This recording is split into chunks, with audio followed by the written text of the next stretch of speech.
Dimensi senja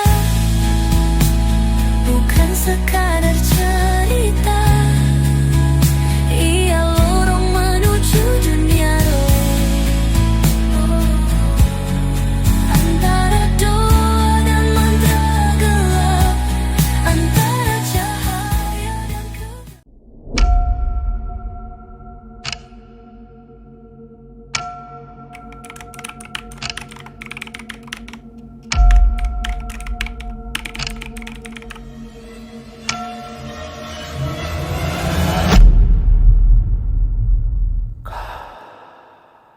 Sudah diundang.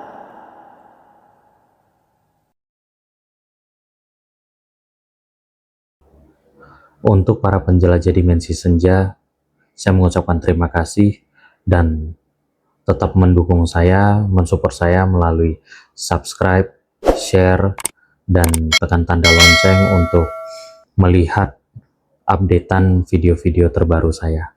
Terima kasih. Halo penjelajah dimensi senja, bersiaplah menembus batas nyata dan bayangan.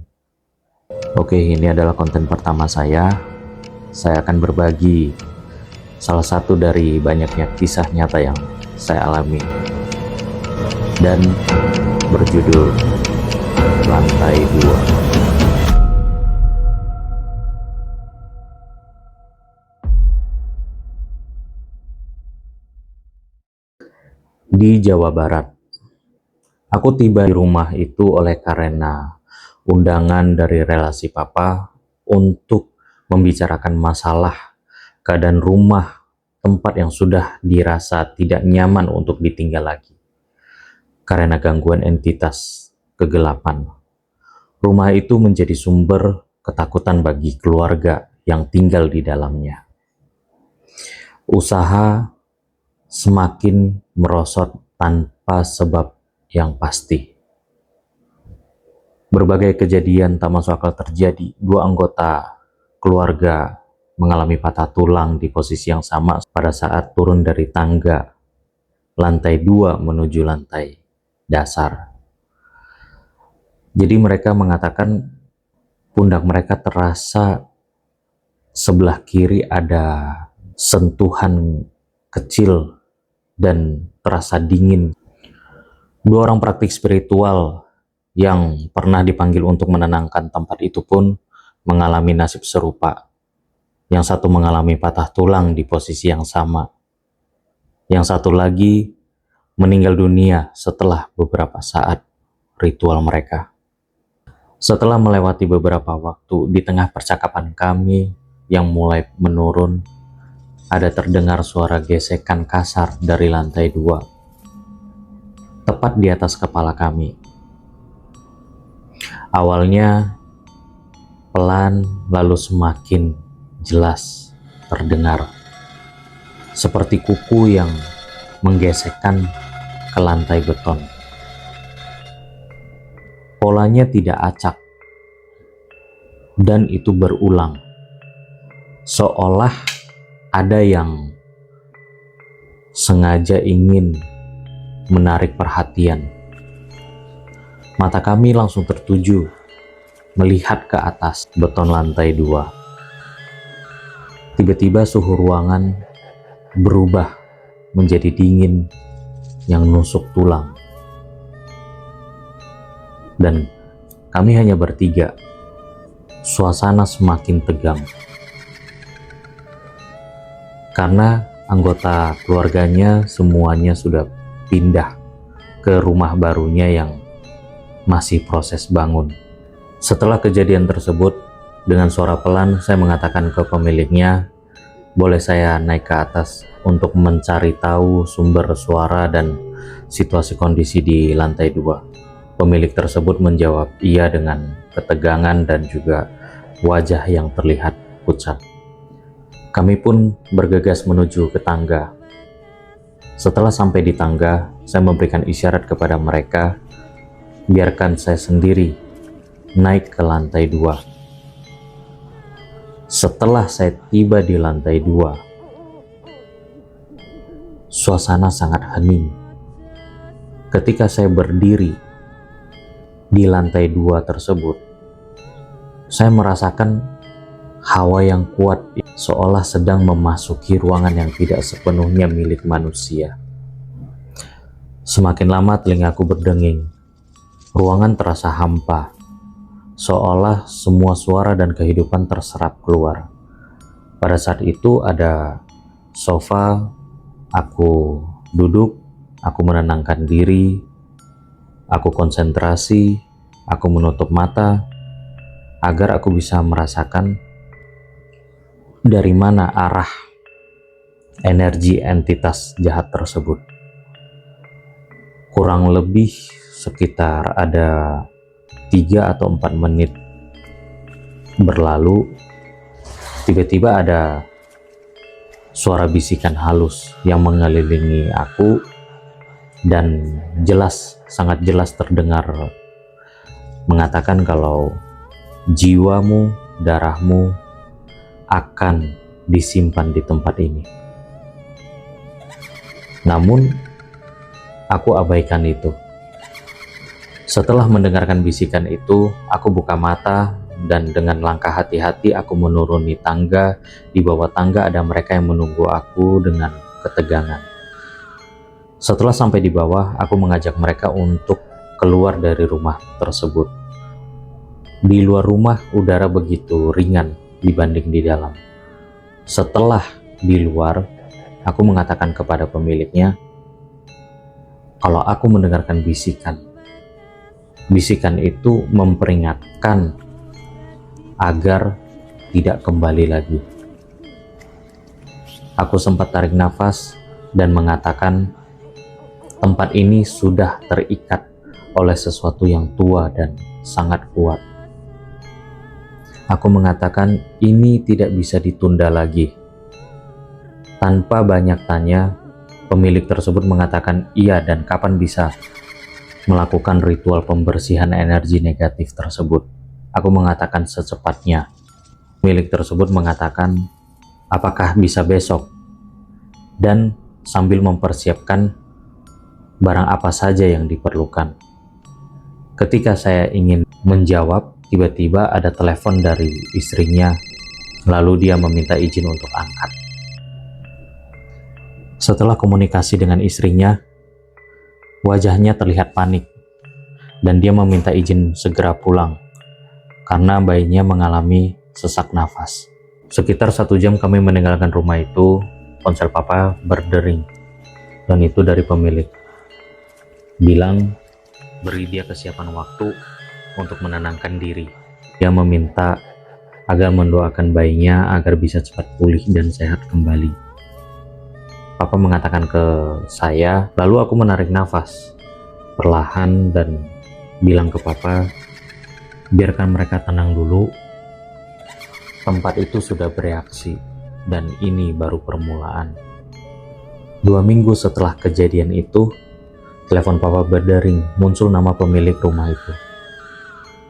Suara serak dan bercampur tangisan, mengatakan, kok anak saya sudah nggak ada 1 minggu yang lalu.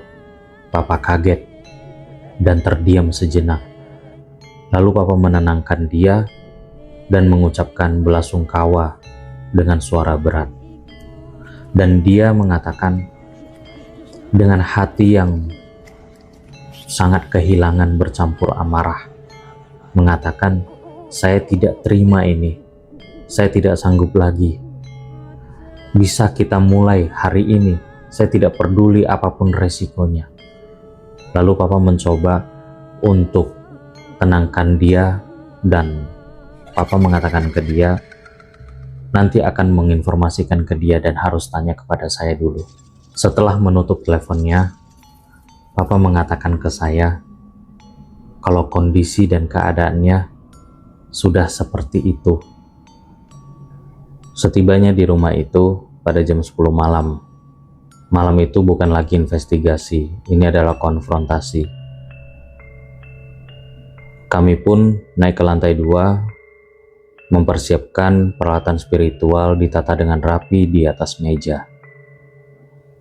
Setelah itu saya memberikan jimat kepada mereka dan mengatakan apapun yang terjadi jangan lepaskan jimat tersebut dan kuatkan iman kalian, dan tinggalkan aku sendiri di lantai 2. Setelah mereka turun ke bawah, tinggallah aku sendiri di lantai 2. Namun sebelum aku duduk, aku pun berdoa untuk memohon perlindungan dari energi suci dari setiap arah. Setelah selesai, aku pun duduk. Ketika pada saat saya duduk, saya merasakan seperti melayang. Saya merasakan badan saya terasa seperti terangkat di antara dua lapisan udara yang berbeda. Jadi kayak ketika pas duduk, saya merasakan seperti darah saya seperti turun seperti itu. Saya merasakan seperti itu. Lalu aku memaksakan diri aku itu sadar dan tidak mau mengikuti arah dari energi tersebut. Memang energi tersebut sangat kuat, bisa membawa kita itu hilang arah dan bisa dibawa ke dimensi lain. Lalu pada saat itu saya konsentrasi, saya mengambil dupa, lalu saya menyalakan dupa dan saya angkat dupa ke kening, dan saya berdoa kepada seluruh Buddha, kepada seluruh Bodhisattva, kepada seluruh dewa-dewi, khususnya pendamping. Lindungilah aku, lindungilah keluarga aku, bahkan sampai pemilik rumah tersebut dari segala ancaman, dan bantulah aku memancarkan Mahameta meski mereka terikat kegelapan. Energi itu sangat kuat. Lalu aku melanjutkan melafalkan mantra kuno dan beberapa lainnya. Entitas itu mulai bereaksi. Bisikan-bisikan itu terdengar lagi. Di sela-sela itu ada suara kelincingan yang halus terdengar mengelilingi meja ritualku. Tangan aku bergetar, namun aku tetap berusaha konsentrasi dan aku menancapkan dupa ke wadahnya. Lalu aku ambil kertas mantra atau kertas yantra, atau bisa disebut kertas hu. Ketika saya bakar, tiba-tiba ada sosok wanita tua di sebelah kiri saya. Dia serba putih semua dan bercahaya terang, namun wajahnya aku tidak bisa melihat karena sangat terang. Namun konsentrasi itu hampir buyar. Dan saya melihat lagi ke arah sosok wanita tua tersebut. Tingginya kurang lebih 150-an atau 155 cm seperti itu. Lalu dia gerakan tangannya naik ke atas seperti beranjali, seolah menyembah yang sakral seperti itu. Setelah itu aku tahan diri. Aku tahu ini bukan Dewi Pelindung, melainkan manifestasi dari entitas jahat. Aku melanjutkan pembacaan mantra. Namun tiba-tiba kurang lebih ada 3 menitan setelah pembacaan mantra tersebut, mesin suci yang ada di sudut sana terangkat lalu melayang hampir 2 meter. Setelah itu, selang 5 menit kemudian, ada suara dentuman yang sangat keras. Aku hampir tidak bisa konsen dengan keadaan seperti itu. Hati, pikiran semua bercampur aduk pada saat itu. Ingin menyerah, namun aku mengingat aku memiliki dewa-dewi yang sangat kuat, dewa-dewi yang saya yakinin yang bisa melindungi aku dari hal apapun.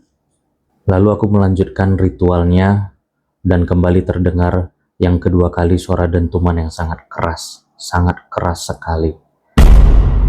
Lalu disusulkan bisikan-bisikan, lalu ada langkah kaki orang dewasa yang berlari di sekitar ruangan, disertai banyak benda-benda berjatuhan. Lalu ada getaran-getaran,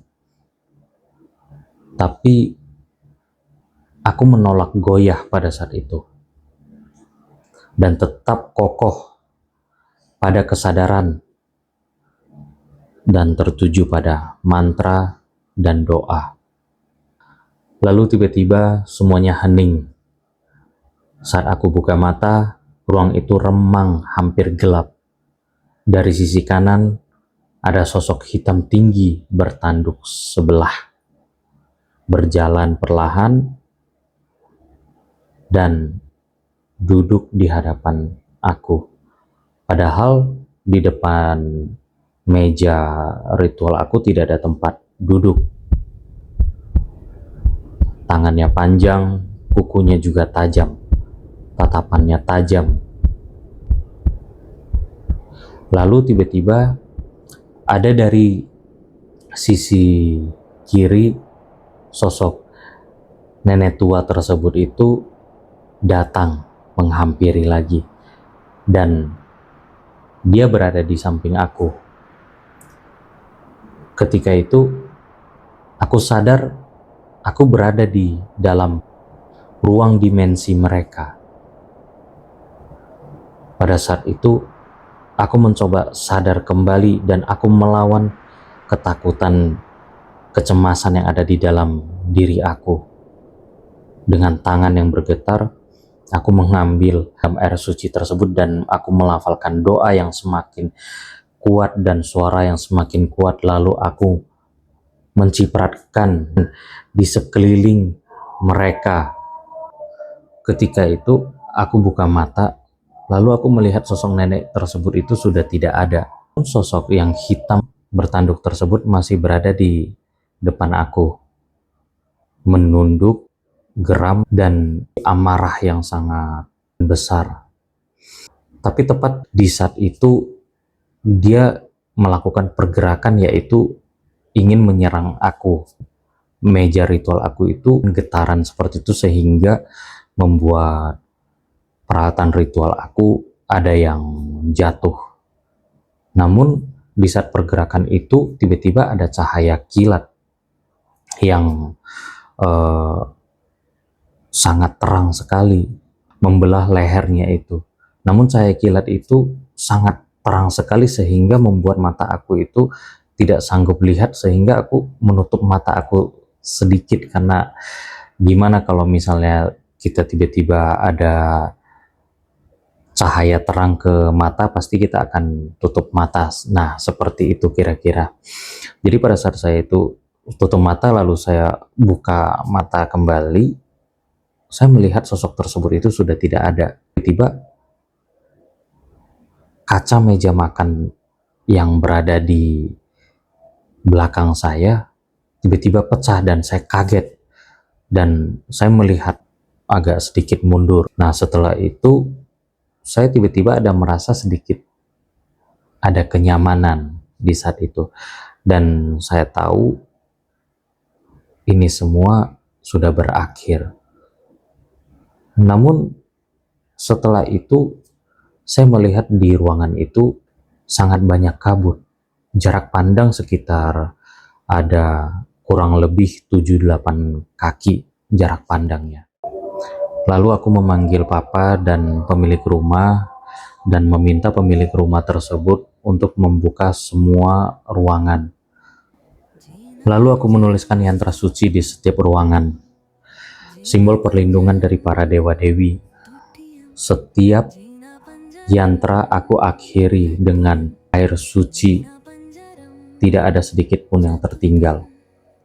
Setelah semuanya selesai, kami bersama membereskan benda-benda yang jatuh, membereskan beling yang pecah, menempatkan mesin cuci yang tadi dibanting lalu diposisikan di tempat yang semula. Setelah itu kami pun ke lantai bawah dan kabut pun semakin menipis. Seolah tempat ini perlahan memulihkan dirinya. Dan akhir dari kejadian ini pada pukul 2.40 pagi. Setelah 2 hari kejadian itu, pemilik rumah kembali menghubungi papa dengan suara yang lega, tenang, dan dia bilang, saya merasakan ada ketenangan dan usaha saya saat sekarang ini terlihat lebih lancar daripada sebelumnya dan ada peningkatan daripada sebelumnya.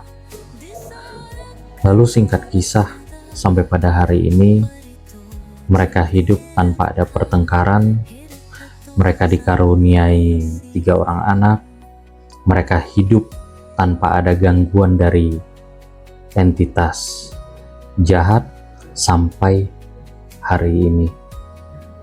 Keluarga hidup harmonis dan tidak ada lagi gangguan entitas kegelapan sampai saat ini. Minggu 14 Agustus 2016. Kisah nyata pengalaman yang tidak bisa aku lupakan sampai saat ini. Malam di mana kegelapan akhirnya tunduk pada cahaya dari para dewa-dewi. Dimensi senja bukan sekali